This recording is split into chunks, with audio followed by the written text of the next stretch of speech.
thinner the tube, capillary tube, which has got very small hole, higher will be the height. That is capillary rise.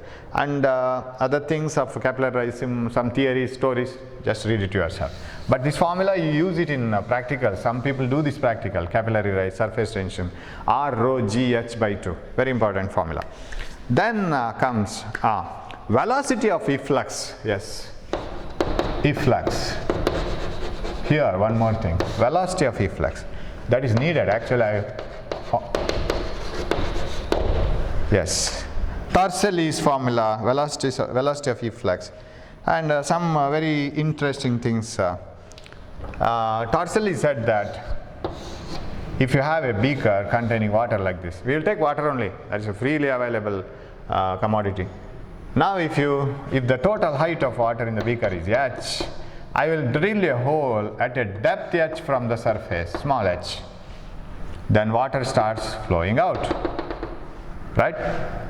If you drop a stone from the height h from the top of the building, what is the distance traveled by the stone by the time it reaches here? H, right? When a stone is dropped, you should be very careful. The height from the ground is different. The distance travel is different, right? Suppose it is 100 meter height. If the stone travels for 25 meter, still 75 meter is remaining. That is, you should be very careful while selecting the answers. Okay, where are we now? Yes. If a hole is drilled at the bottom at a depth of h from the surface, then Torselli says that with what speed water will be flowing out. It is same as the stone dropped freely on at a height from the surface of the earth. So velocity of the flow of the fluid, or rate of flow, velocity of the flow of the fluid, not volume per second, no, sorry, not rate of flow, velocity of the flow of the fluid, that is what you call velocity of efflux, is very similar to a freely falling stone. What do you mean by a freely falling stone? If a freely falling stone is allowed to drop through a height, through a depth h, say, right? Through a depth, same thing I will take, through a depth h from the surface of the earth, from a height h, like this. So initial velocity is 0, v0, and distance traveled is h. So what is the velocity here? Which formula you can use? V square is equal to v0 square plus 2ax. Apply this. V square, don't know. V0 square 0, dropped. Because here also, if you just allow it and open the lid here, water starts flowing down with the certain speed. So V square is equal to V0 square plus 2gh, distance traveled, right? It is not this h, and not even this one. Distance traveled. So what is V? This is the Torselli's formula. Velocity of efflux is directly proportional to the square root of the depth at which the hole is present. Velocity of efflux is directly proportional to the square root of the depth at which the hole is present, not the total depth. Okay. Then you can find out what is the time taken to flow. That also can be found out. How to find out the time taken to flow? And remember, this is h, this is not this h. In the problem, you should be very careful. Shall we apply x equal to v0 t plus half a t square? Time of flow of the fluid. Suppose the water level has to come from here to here. How much time does it take for the water to get emptied up to this one, up to the hole? Time of flow is given by x, h, distance of traveling, 0, half g t square, 2hg,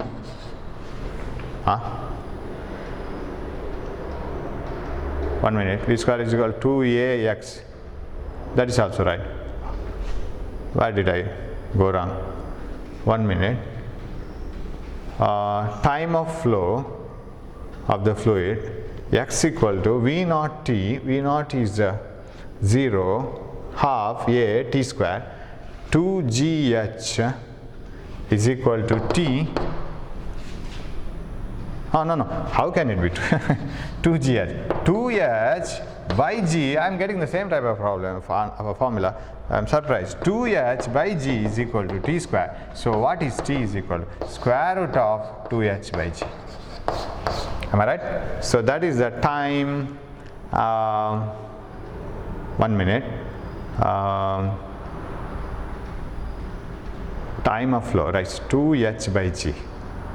Or shall I put it as h minus h by g, 1 minute, 2h by g, and this height is h and this is small h, and okay, yeah, time to flow out, okay, that is one thing. And another thing is here, right, this one. So the time of flow is also directly proportional to root h, and another thing here, yeah, you can remember it, this formulas. Suppose you want the maximum velocity of flow, maximum velocity of efflux. For maximum velocity, V is maximum for a depth h which is equal to h by 2. If you make a hole at a height of h by 2 or at a depth of h by 2, then the velocity of efflux is maximum. Another thing, I don't go for the explanation of all these things. Suppose you have a beaker containing water like this. I will make two holes, one at a depth of h and another at a depth of y, say, or h dash, whatever it is. The water from here flows like this and water from here flows like this. And here the velocity may be more, here the velocity may be less, but this range is same. Range will be same only when the two holes are present at such a depth that if you add the two depths, you should get the total height of water in the beaker. You can have so many pairs like this whose ranges are same. So range of the water falling on the horizontal ground will be same if the holes are made at a depth which is equal to the sum of the depths which is equal to the total depth of the liquid. So this is at a depth h, this is at a depth y, and if you add it, you should get the total depth of the liquid, then the range will be same. So that is another one, okay. Then we will move on to the viscosity, right, coefficient of viscosity. What do you mean by coefficient of viscosity? Right, here we have, suppose you have a tube containing water, and if it is flowing in a particular direction, it is a streamline flow again. The water is flowing at a steady rate, its velocity is not too much. By the time the molecules reach a particular point, all of them will be having the velocity in the same direction and having the same magnitude. Such a flow, in such a flow, divide this water flowing in a particular direction into a number of layers like this. Then if this is a small pipe, say, or a stream of water flowing, then you will find that velocity of this layer will be very high and the velocity of this layer will be very less.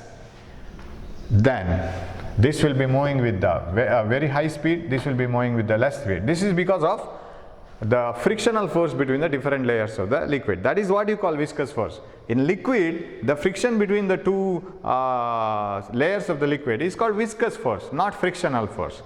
Now, this layer has to experience the friction between these two, whereas if you consider a layer here, there is a total weight of all the layers on this, so the frictional force is more, whereas this layer has to bear the weight of only this much amount of water. That means as you go deep and deep into the liquid, the frictional force on the lower and lower layers, frictional force will be more and more. That is why frictional force means the dragging force, because when this layer tries to move like this layer will try to pull it back. That is what is called friction, right? Yeah, the frictional force is always opposite to the direction of motion of the body. That's what we know. Similarly here, when the upper layer moves forward, lower layer will try to drag it back. That's why the lower layer, the velocity of the lower layer decreases, upper layer also decreases. As you go deep and deep into the liquid, the dragging force will be more and more. So lower and lower layers will be moving slowly and slowly. So as you go perpendicular to the velocity deep into the liquid, if this is the direction of motion, velocity, perpendicularly go deep into the liquid, there is a difference in the velocity. And if you move through a distance delta x, there is a difference of velocity delta v. If v plus delta v is the velocity of that layer, v will be the velocity of this layer. It will be lagging behind by a value of delta v. Velocity of this layer will be delta v less, because it is moving slower. It is experiencing more viscous force, more dragging force. If that is the case, then it is found that viscous force is directly proportional to area. This is one way of defining coefficient of viscosity. Viscous force between different layers is directly proportional to the area of the layers and directly proportional to velocity gradient. What do you mean by velocity gradient? How much change in velocity is obtained when you move through a distance of a particular dx? When you move from here to here, what is the change in velocity? When you move from here to here, what is the change in velocity? Suppose when you move from here to here, if you find a large change in velocity, what do you mean by that? The dragging force is too much. When you move from here to here, if you find a small change in velocity, the meaning is the layers are cooperating with them. They are not having too much of dragging force. Say dv by dx. What is F equal to? Minus eta A dv by dx. This is one way of defining coefficient of viscosity. Eta is a constant called coefficient of viscosity, and it is a number index which specifies whether the liquid is more viscous or less viscous. That is one method of definition. Another method, when a fluid flows like this, upper layers move faster, lower layers are lagging behind. So there is a tangential strain, there is a tangential stress. You know, remember that from mechanical properties, suppose you have a cubical, suppose a rubber pad like this, and when you apply a force on it, it gets displaced like this, correct? It gets displaced like this. Then if this is angle theta and this is the displacement here, delta x, then what is the strain? Strain is tan theta. And if this is L, right, then tan theta is opposite side by the adjacent side. Tan theta is that. This is called shearing strain, tangential strain. Stress is force per unit area. Now what is coefficient of viscosity? Coefficient of viscosity is defined as the ratio of stress to strain rate. Stress to strain rate is called coefficient of viscosity. What do you mean by stress to strain rate? Very simple. Strain rate divided by time, that's all. So you will get strain rate. Delta x by per unit time, per unit second, per second, that is strain rate. So stress to strain rate is called coefficient of viscosity. Delta x by L by delta t. Then if I stress is force per unit area int by strain rate, delta x by L into delta t, that comes to the numerator here. This is coefficient of viscosity, and remember delta x by delta t is the delta v, right? Change in velocity, because delta x by delta t. So how can I write it? Force per unit area, okay, and here strain force per unit area, and here is v, and what is that is L. Sorry, force per unit area, and this delta x by delta t is v, and here is L, right? So eta is equal to Fl. Where is L here? Yeah, we have the same things here, right? So if you change this formula, F equal to eta A dv by dx, you will get the same thing here. Now what is eta? Eta is equal to F dx divided by A dv. Do we get the same thing? F dx means here L, right? I have taken it as L, that's all. Fl divided by A dv. Of course you should have a negative sign. Why? Because the viscous, while writing the coefficient of viscosity you need not have the negative sign, but while writing the force you should write a negative sign, because viscous force is opposite to the velocity. If the liquid is flowing in this direction, viscous force is in the opposite direction. All frictional force are opposite to the direction of motion. That's why when you write the formula F, it is minus, and when you write the equation for eta, not needed. Now what is the dimension of coefficient of viscosity? You can write it n is equal to F dx by dv, or you can write any formula, Fl by Av, anything. If you write the force, mass into acceleration, dx, L, mass into L t to the power minus 2, acceleration into L, A, area, L square, dv, change in velocity, L t to the power minus 1, L square, L got cancelled, L minus 1, this L minus 1, t to the power plus 1, t to the power minus 1, plus 1 and minus 2. This is the dimension. What about the unit? Don't by heart it. Just remember stress to strain rate. Enough. Stress is force per unit area. Strain rate delta x by L by delta T again.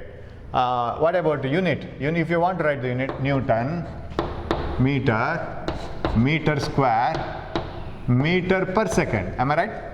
Newton, meter, meter square denominator, meter per second. Meter per second. Second goes to the numerator. 1 meter gets cancelled. Newton meter to the power minus 2 seconds. So you can get anything from this. Okay. Now, if you see this formula, you will find that you can find out, you see, some experiment will be given like this in order to find out the coefficient of viscosity. What they will do is, they will ask you to find out the coefficient of viscosity like this. Suppose you have a glass plate with a layer of honey over it. Honey is more viscous. You can't pull it so easily. And if you have another layer of glass plate like over this. So one glass plate with honey and another glass plate over it. Try to pull this. What happens to the honey, layer of honey over this? It gets just displaced like this. Because the one which moves will carry the honey along with that. The uppermost layer will be in touching with the upper glass plate and it moves away, wherever the lower layer, this glass plate is not moving, so it will be in contact with the honey itself. So honey, that thick honey layer will be displaced like this. How to calculate the coefficient of viscosity in this case? Suppose they should have given with what velocity it is moved away, right, with what velocity dv, and what is the force applied must be given, and what is the thickness, right, dx, thickness of the honey layer should be given, area of cross section must be given. If it is given, eta can be calculated. So such experiments. Then last one, that is whenever you run in a suppose when you run in a ground, you are running through air, right? So does coefficient of viscosity or viscous force, does it exist between different solids and gases? Is it occurring only between liquids and liquids, fluid and fluid layer? No, it exists between fluid and solid, solid and solid, and fluid and fluid, gas and liquid, liquid and gas and gas, everything. When you drive a car in a road through air, the air drag you can see, right? The air blows in the opposite direction. When you run in a ground, air blows in the opposite direction. So air tries to stop you. If you put a force which is more than the air drag, you can run, otherwise you can't run, right? So that is air drag. Suppose a ball is falling in air from a great height. So suppose when air is blowing very fast, if you hit a cricket ball, you know that a cricket ball moves somewhere else if the air is blowing here and there. That means air can change the speed of a ball moving through it. Now, when a solid sphere flows through a gas, there is an air drag, or a liquid, whatever it is, fluid I say. So a solid sphere moving through a liquid or a fluid experiences viscous force. How much is the viscous force? For example, a ball is made to fall through an oil. When it falls through oil, the layers of liquid which are in contact with the ball will try to pull it in the opposite direction. There is a viscous drag. As you run, air blows in the opposite direction. The viscous force on a spherical ball moving in a fluid of coefficient of viscosity eta is 6 pi eta AV, where V is the speed of the ball, A is the radius, and this is speed, and eta is the coefficient of viscosity of the liquid. Viscous force acting on any spherical solid moving in a liquid of coefficient of viscosity eta with the speed V, and A is the radius of the liquid, solid. Now, imagine a raindrop. Suppose this is earth, okay, and this is a raindrop falling from the clouds from such a great height, kilometers away. When the raindrop falls from the cloud, what happens is, it's a spherical ball, solid ball, liquid ball, and it is moving through gas. When it falls through a gas, what happens? That is a viscous force, and you know that viscous force is directly proportional to the velocity. since Earth is continuously pulling this raindrop, its velocity keeps on increasing. As it increases, the viscous force also goes on increasing. Now, can you get a situation where the viscous force given by the gas surrounding the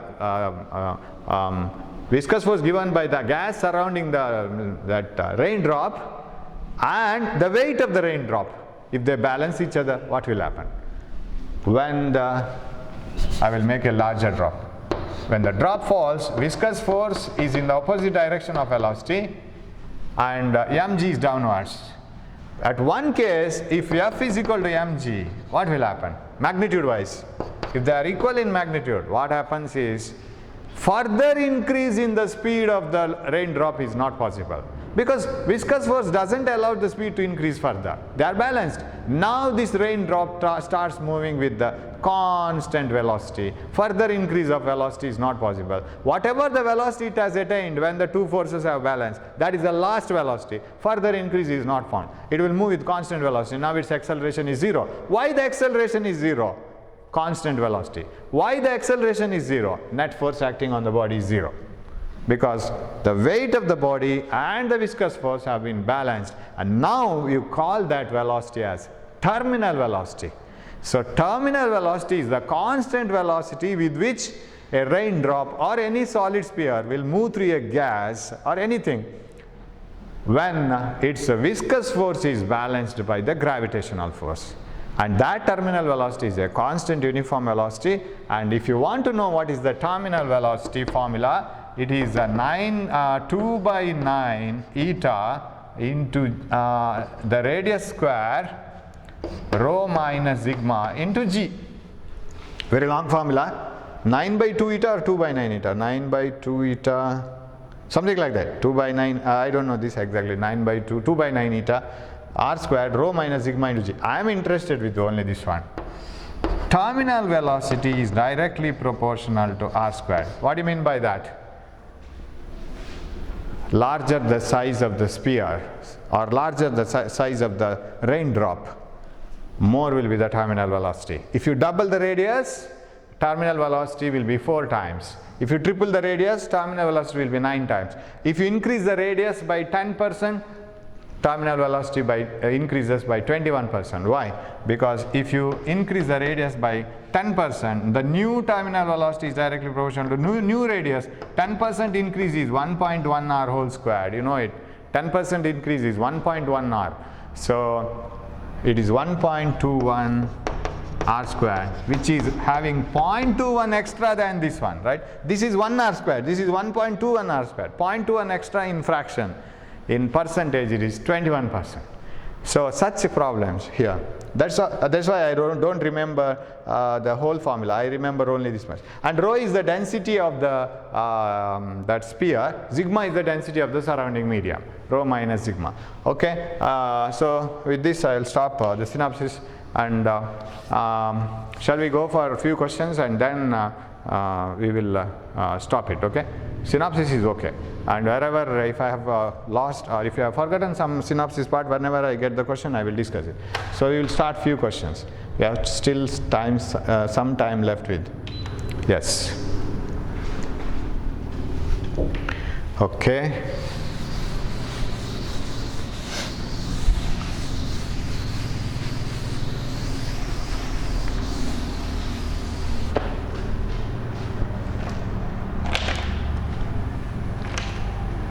Right. What is the first question?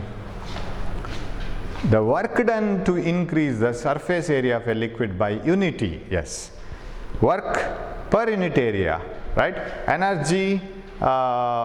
Increase the surface area. Okay. Here is it. The work done to increase the surface area of a liquid by unity. That is called surface tension. Right. You can see that. Right. Yeah. Surface energy per unit area, that's what you call, right? Work done to increase the surface area. This may be a problem for surface tension, yes. This may be a problem also. How? Suppose you have a liquid drop, say soap bubble of radius r. and I want to blow air into this and make it a radius r. Sir, what is the work done? What is the work done in increasing the surface area of a soap bubble from small r to capital R? Find out the surface energy of this, surface tension into area, 4 pi r, small r square. Find out the surface energy of this, that is surface tension into area 2. This is 4 pi capital R square. Get the difference. That is extra energy that you have given, right? So work done in increasing the area by unity is called surface tension. Okay. Energy, surface energy per unit area. Where is, it is here, remote. Okay. Hope you have got this. Suppose this is a problem. So what is the work done in increasing the surface area? So find out the energy here, surface tension into this area. Surface tension is same in both the cases because still it is a soap bubble of the same fluid, and area will increase. So get the difference. Okay. Second one, the surface potential energy per unit area of the surface of a liquid has a unit. It is surface tension unit, right? You know the surface tension unit. You can remember the formula, force per unit length or definition, Newton per meter, same as this one, Newton per meter. Force per unit length acting on an imaginary line drawn on the surface of the liquid. Okay, next one. Third one, a rectangular vessel when full of water takes 10 minutes to be emptied through a hole in its bottom. How much time will it take to be emptied when half filled with water? Yes.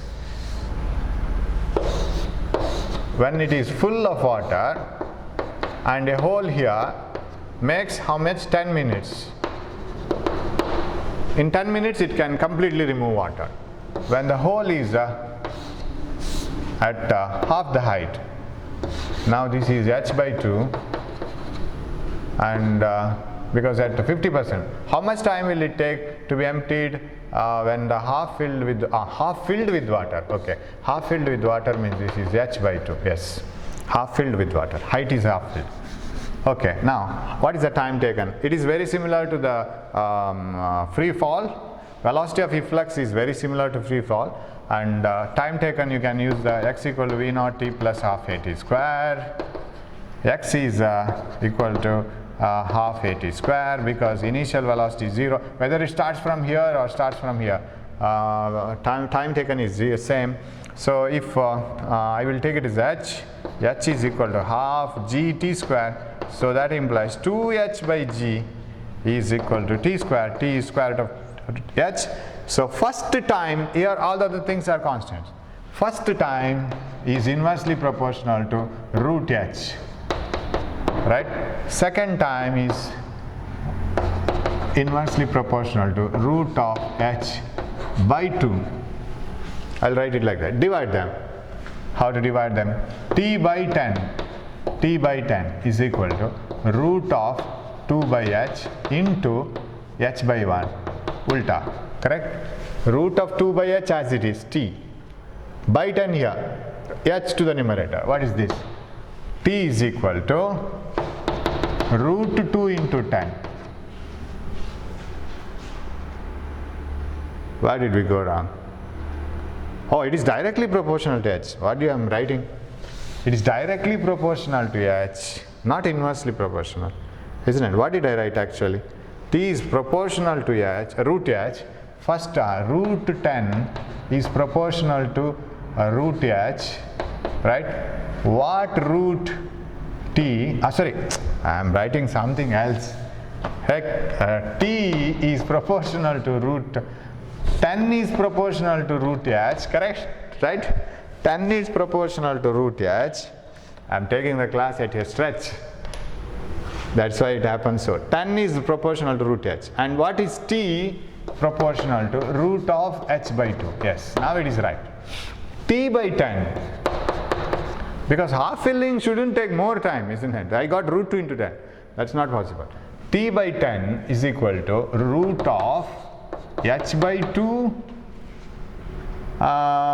then 10 here by h. Right, h gets cancelled. What is 10? T is equal to 10 by root 2. Remember, 1 by root 2 is 0.707. Root 2 is 1.414. So what is this? 10 into 0.707, that is equal to 7.07 minutes. Yeah, we have the answer, 7.07 minutes. Okay, fourth one.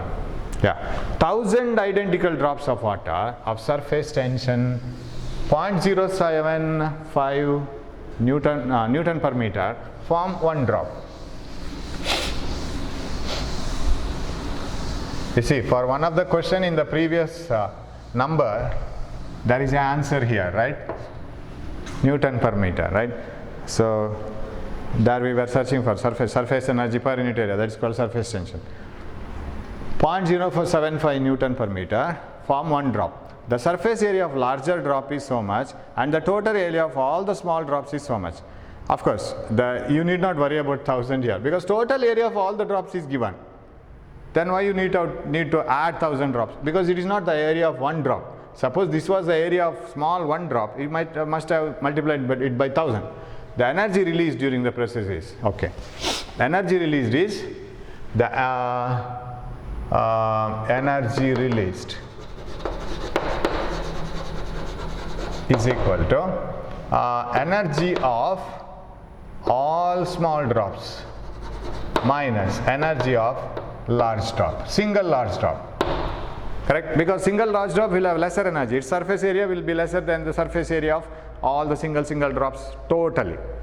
Energy of all the smaller drops, you know, surface energy per unit area is called surface tension. What is surface energy? Surface tension into area. Energy of all the small drops, that implies energy of all the small drops. Surface tension into area. Surface tension is same for both. So I will put surface tension outside. Area. What is area of the all small drops? 11 into 10 to the power minus 14 minus surface tension into larger drop. Surface tension into area of the larger drop. But surface tension is taken outside. Area of larger drop. Area of the single larger drop is 9 into 10 to the power minus 14.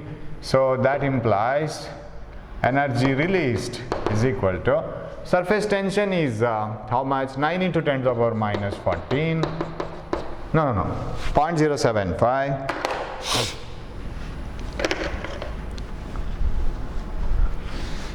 0.075 into what is 11 minus 9 is 2 into 10 to the power minus 14, and this is equal to 2 5s are 10, 15, 1, 0.15 into 10 to the power minus 14 joules. 1.5 into 10 to the power minus 15. Multiply this by 10 and divide this by 10, and that comes to 10, this 10 1.5, this 10 minus 15. So option is 3, third option. Okay, we have still time. Fifth one. The pressure inside a soap bubble of radius 4 centimeter. This I have forgotten. Of surface tension so much is. Always there should be an extra pressure inside a liquid drop and soap bubble. A balloon is bulged, right? Because inside pressure is more. That's why balloon is always stretched. Outside pressure is less. But of course, finally it is balanced force. And in soap bubble also, the inside pressure is more, outside pressure is less. If the outside pressure is more, the soap bubble might have compressed, right? Might have collapsed.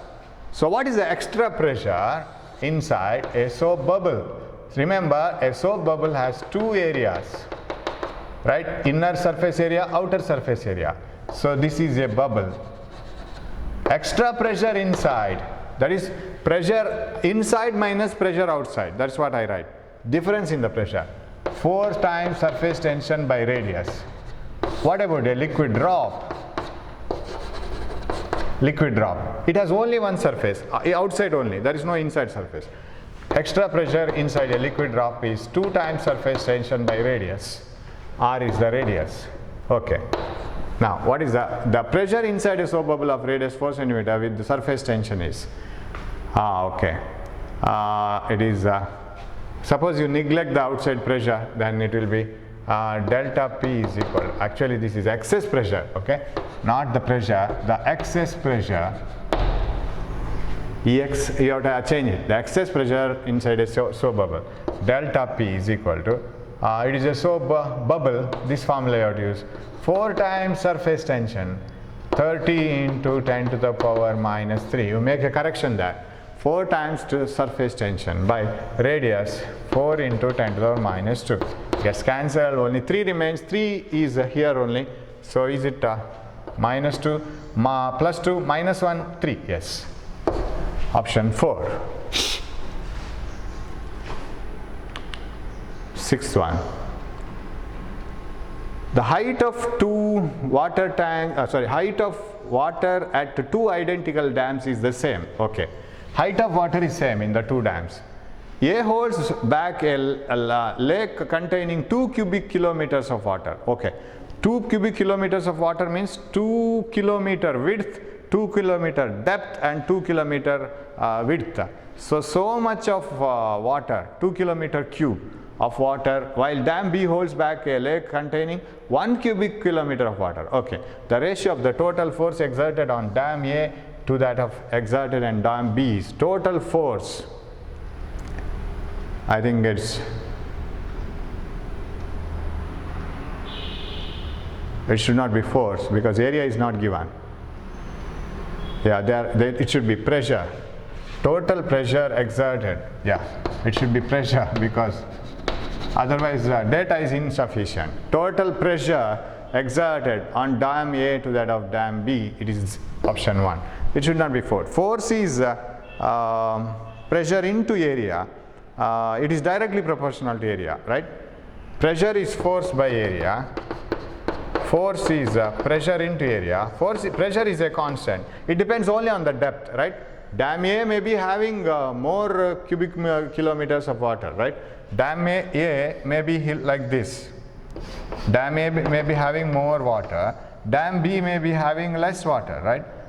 Less 1 cubic kilometer only. But the water, okay, so sorry, it is like this. Dam A and dam B have the same depth of water. So here it is only this much of water. Here it is more the amount of water, but depth is same. Pressure depends only on the depth. So you should have a correction. It is a pressure exerted on dam A to that of on dam B because they have given same depth. Otherwise they must have given area ratio. Otherwise you can't calculate the force. So it should be pressure. It is 1 because 2 cubic kilometers of water. Okay, even force you can do that, right? It is 2 cubic kilometers of water in the same depth and 1 cubic kilometer of water in the same depth. Yes, yes. The ratio of the total force exerted on the dam A to that of dam B. Yeah, you can do the force also. How? So if it is pressure, it is 1:1. And if it is force, yes, you can do that.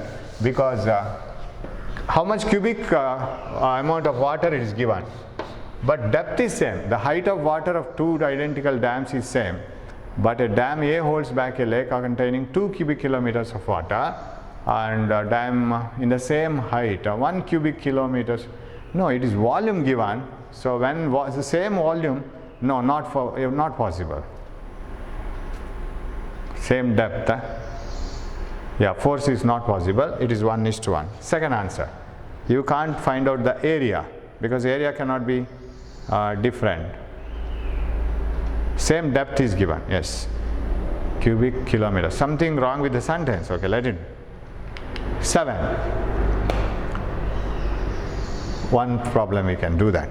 A ball is floating in a beaker placed in a lift. Yes, there is a lift and there is a ball floating in the beaker. So there is a lift like this moving upwards like this and a ball is floating in a beaker in a lift like this. Half of its volume outside water and half inside. Okay. The lift starts rising up with an acceleration equal to g/2. Okay. With half the acceleration due to gravity. Then what fraction of the ball will now be outside the water surface? Okay. What fraction of you see, the whole thing is moving upwards. It is the beaker, water, ball, everything. So everything is under the same acceleration. So that doesn't alter the buoyancy, right? It is the same. It is half only. It is half only. There is no change in the half, right? It will be the same. Shall we go for one more? 8th one. Yeah, pressure exerted by a liquid depends on its rho g. Rho g means both 1 and 2. Density, depth, acceleration due to gravity. Acceleration due to gravity may not vary too much. Atmospheric pressure is measured in barometer, fourth one. Fluid pressure is scalar quantity because it is always normal to the surface. So force is always normal to the surface, so need not worry about the direction. Pressure is a constant. Okay, we will do this later, right? 11th one for 10 problems. We will go to the next video and we will continue that. Thank you for watching the video. Next video we will have 11th question.